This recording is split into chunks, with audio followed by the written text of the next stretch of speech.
This is a 2019 Jeep Wrangler Rubicon, and it is nothing short of incredible off-road. It's got locking differentials, it's got a lot of ground clearance, it's got big off-road tires. But then you'd kind of expect it to be incredible off-road because the MSRP on this Jeep is $51,000. Now what if you don't have $51,000 but you still want to have fun off-road? Well, for half that price you could get yourself a pretty decent Land Cruiser or even Foreigner. What about half of $25,000? Well, 12.5 grand, you could get yourself a Wrangler TJ. That's going to be really good off-road.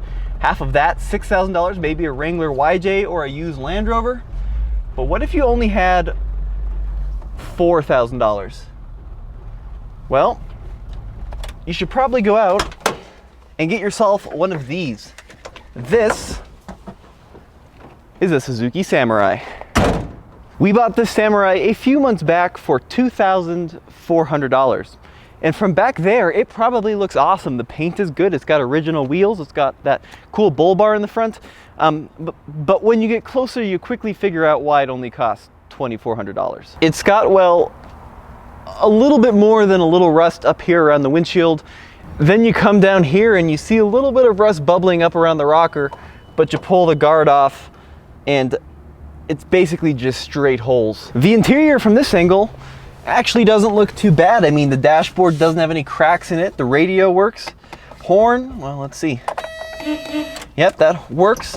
It looks pretty good, but once again, the door cards are falling off, and you peel back these seat covers we put on it, and you see a lot of vintage 1980s Japanese foam sticking through. Then there's the engine, and actually, it's probably the best part of this whole car because it's a 1.3 liter four-cylinder and it just hums along super well.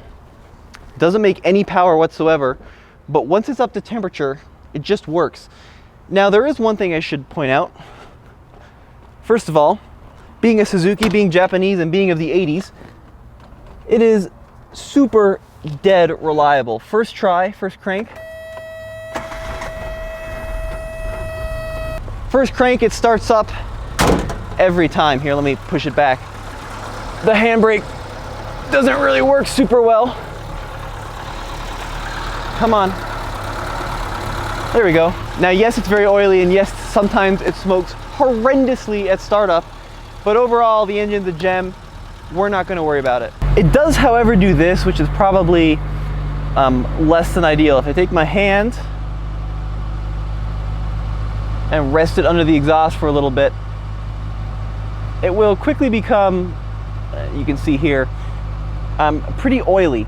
So it is probably burning a little bit of oil, but you know, all in all, it passes emissions, so not going to worry about it. So you're probably thinking at this point that $2,400 will get you a rusty Samurai with an engine that burns just a little bit of oil and a interior that looks like someone had a samurai fight in, and you'd be correct. But what you're missing here is that even a stock Samurai is incredibly capable off-road.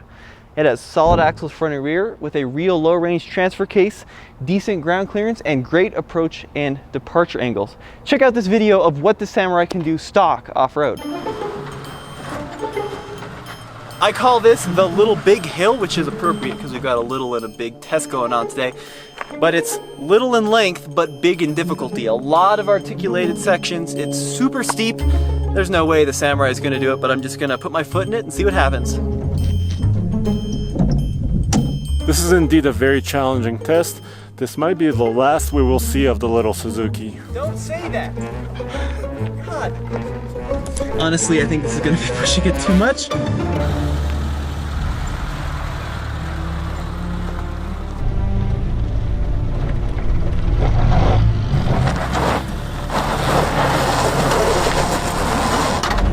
Oh, it's going well.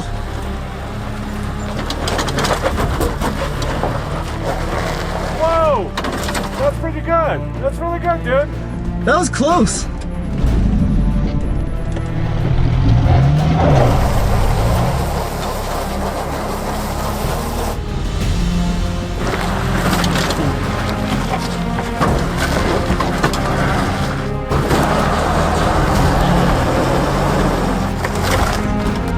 I'm gonna try one last time, then call it a day. The only benefit of having a car that's so cheap is right here.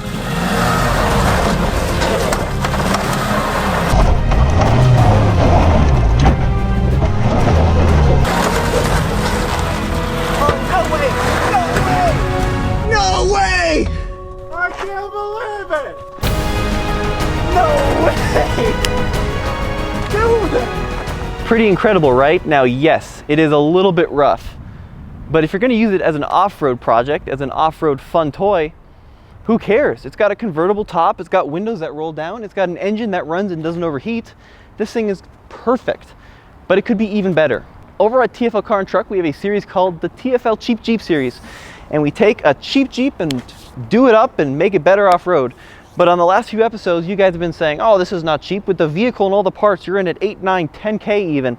So we're gonna do this for really cheap. $2,400, put about $1,500 into it, $4,000 all in. What can a Samurai do? Now, what are we gonna upgrade? Most important thing out of the box for any off-roader, tires. Now the Wrangler here has KO2 BF Goodrich all-terrain tires, and they are great off-road, 32 inches in diameter. But we actually have a new set of tires already on the Samurai, and it was the first upgrade. These are Yokohama Geolanders 205/70 R15s. They don't look all that aggressive, but this is actually a true all-terrain tire, and it has proven to be really good off-road already. Now you're probably wondering, well, why didn't you lift it and put a bigger tire on? Because that's not what I want to do with this project. You see so many lifted Samurais with huge tires and they look like they're going to fall over at every turn. I want to keep the ride height and the tire size stock. So hear me out on this one. See, arguably the biggest issue with the Samurai out of the box is that it doesn't have any locking differentials. And a vehicle with open diffs off-road isn't all that great, if I'm being honest. Anytime you get it even a little bit articulated, there's a lot of spinning, you gotta use a lot of power, you gotta use a lot of speed. Now what the Rubicon has is electronically actuated front and rear locking differentials. Now a locking differential locks both wheels at the same speed, so that regardless if one's in the air, one's upside down, one's in some mud, one's in some sand, they're both moving at the same speed. It allows you to crawl out of a lot of situations. With an open diff, if I were to get one of them in the air or in the mud or in the sand or whatever, it's just gonna spin and spin and spin. So locking diffs are typically super expensive. An air locker on like a JK front and rear properly set up and installed professionally could cost you $7,000 in some cases. Now we're not gonna do that on the Samurai. We don't have that budget. So we're gonna come up with some kind of mechanical locking diff, either in the front or the back. So this is a diff that actuates when you have power on. I don't wanna weld the diffs per se, because I still want this to be very drivable on the road, but some kind of like auto locking diff. Now ultimately, from an appearance standpoint, I want the little guy to look pretty factory. So I'm not gonna change these really cool wagon wheel style wheels. I don't wanna change the bumper or the bull guard. I just wanna add some more off-road capability. And if that locker doesn't get us unstuck, what will is a winch. On my JK, I had a Warn Xeon 10S Platinum winch, which was awesome, but it was also $1,700. So I'm looking at something like a $300 Harbor Freight winch for the Samurai. And of course, I want it to look like an off-roader, so maybe an old school set of cheap off-road lights up front. Now, if we want to keep our Samurai looking somewhat pretty, we're going to need to find something like these. These are rock rails. They're rocker protection, so when you're hitting rocks, you don't damage your body. You've got this big bracing here that essentially takes the impact. The Samurai doesn't, and when I did that really cool little hill, I also did this. Some damage. You can see, like here, for example, I actually bent the body a little bit. I'm not too stressed about it because it's so rusty, but I still would like some kind of either bar or rail here to protect the rocker panels against future abuse. There you have it, a locker, a winch, some rocker protection, maybe some lights up front, all for under $1,500. The total budget has to stay under $4,000. I want this to be something you guys can replicate at home. You're probably thinking now, how come you don't just fix the rust, restore it, and make it all pretty? Because we've gotten some quotes, and to fix the rust alone on the Samurai before paint would be thousands and thousands, and we just don't have the skill to do it ourselves, nor the time. So we're gonna leave the rust, and it's, you know, it's just a little bit too far gone to be a Concours Samurai, although it looks pretty good on camera. But we're gonna paint some stuff up. You know, we painted this front bumper, it looks awesome. Do the same to the rear. Maybe clean up the interior a little bit, maybe a different radio that actually doesn't sound terrible. A few cosmetic things, and then we're gonna try to take it up plane crash. Now, T33A plane crash is a very challenging trail. I've read that you can't do it with under 33-inch tall tires, and we're gonna try to do it rolling on 26s. Stay tuned for this, guys. This is gonna be a really fun series, but in order to see every episode, you actually have to go up and click the notification bell. And this really helps us out a lot. It helps you out a lot to stay in tune with what we're doing here at TFL Classics. But as always, I'm Tommy with TFL Classics. Go back to tflcar.com for the latest and greatest in off-road reviews.